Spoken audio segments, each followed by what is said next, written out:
Бишкекте жашыл экономика 2022 форуму өтөт. Ал эми анын компоненти катары Green Expo 2022 көргөзмөсү уюштурулат. Анда жашыл экономикага байланыштуу чечимдерди, жашыл технологияларды жана жашыл продукцияларды сунуштаган ири компаниялар, финансылык институттар катышып, долбоорлорду сунушташат. Форумда Кыргызстандагы жашыл экономиканын статусу, багыты, маселелерди чечүү жолдору талкууланат. Бирдиктүү план түзүп, анын негизинде иш алып баруу аракеттери көрүлөт. Негизги максат бул өлкөлөрдүн ортосунда, субъекттердин, ишкерлердин ортосунда бул мамиле түзүү, келишимдерди түзүү, ошо обмен опытом жана ушу потенциалды жогорулатуу жагынан бир нече жолугушуулар болот. Андан тышкары ошо жашыл экономика боюнча регионалдык форумда маалыматтар берилет.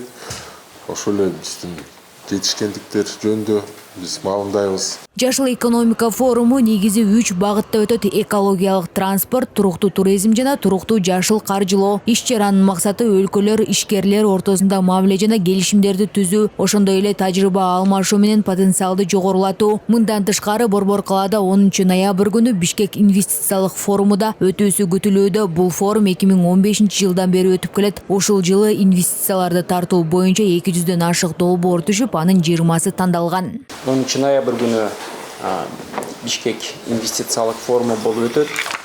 Анын аркасы 11 ноябрда биздин социалдык партнерлорубуз, экономика жана коммерция министрлиги менен чогуу жана башка эл аралык уюмдар менен чогуу жашыл экономикага тиешелүү сонун бир иш-чарабыз болот.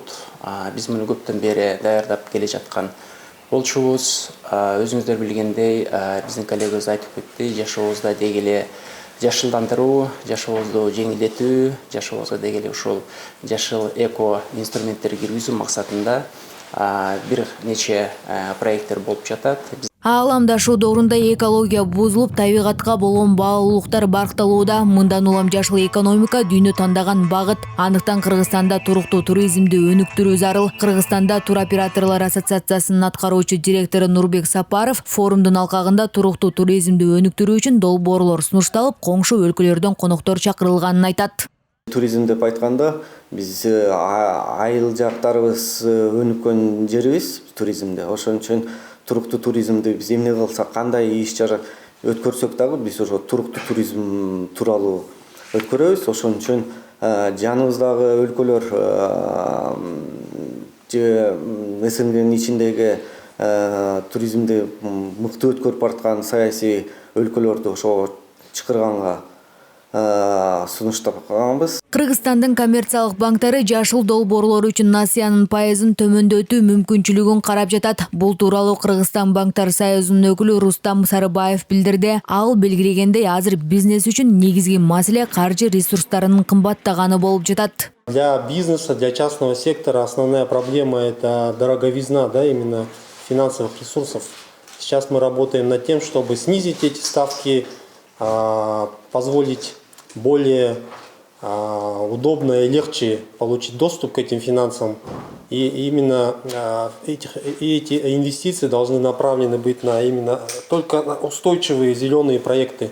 Этим самым мы будем достигать поставленных нашей страной целями. Алдыңкы күндөрү өтчү форумдарды экономика жана коммерция министрлиги, ЖИА бизнес ассоциациясы, Агро өнөр жай комплексин өнүктүрүү ассоциациясын жана башка өнүктөштөрдүн жардамы менен уюштурулууда. Иш-чарага Казакстан, Грузия, Азербайжан, Өзбекстан, Монголия жана бир катар өлкөлөрдүн өкүлдөрү катышат. Форумга 1,5 миң ишкердин катышуусу күтүлүүдө.